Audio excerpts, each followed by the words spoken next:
Zoe's skirt were any shorter in this story, it would just be a belt.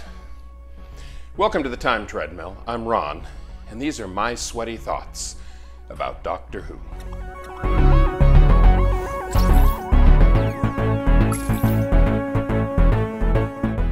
The Krotons is the first story written by Robert Holmes to be actually produced on Doctor Who. It was originally submitted during the second season and under the title The Space Trap, but was never picked up.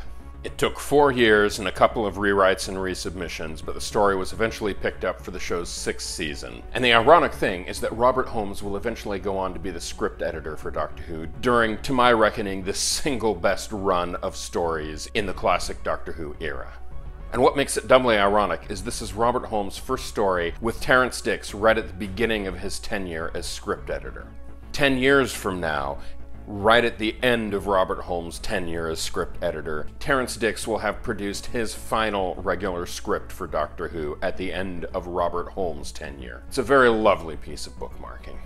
As for the story itself, the Krotons involves a culture, the Gons, who live in subservience to the titular Krotons. Krotons themselves have not been seen in thousands of years. Legend has it that a metal ship came down bearing the Krotons, and when the Gons attacked, the Krotons wiped them out and created a nuclear wasteland.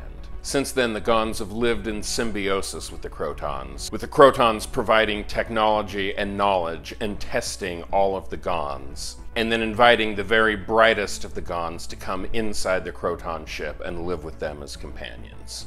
Of course, the sinister twist is that the Krotons are actually harvesting the best and brightest of the Gons and simply dissolving them into protoplasmic crud, thus keeping the Gons as intellectually inhibited, perpetual slaves. It's a pretty neat story idea, and it definitely has that Robert Holmes tint of gothic horror to it. Unusually for the era, this is only a 4-part story. I'll be done with it tomorrow. And in fact, in the early 80s, this was the only surviving 4-part Second Doctor story. And on that note, I have to admit the treadmill kicked my butt this morning, so I'm going to call it a day. I will wrap up this story tomorrow. Until then, you stay home, stay safe, be kind, and be patient. I will see you tomorrow.